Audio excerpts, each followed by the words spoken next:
happening today. Big plans moving forward in New Haven. City leaders will be meeting tonight to discuss next steps in turning a former power plant site into a public park. Your reporter Sierra Jordan joins us now live with what could come next for the Ball Island Power Plant. Good morning, Sierra. Good morning, ladies. The mayor is preparing to take the next big step by submitting legislation to the Board of Alders to approve the purchase of Ball Island property.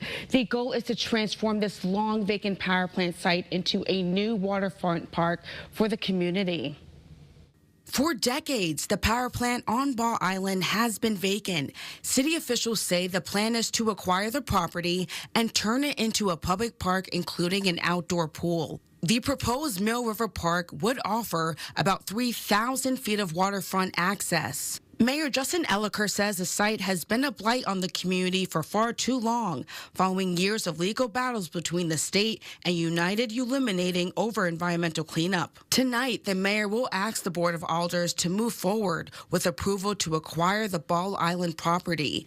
He plans to do that through a traditional real estate purchase or through eminent domain if needed.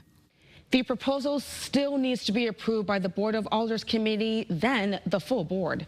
Your reporter live in studio, Sierra Jordan, Channel 3 Eyewitness News.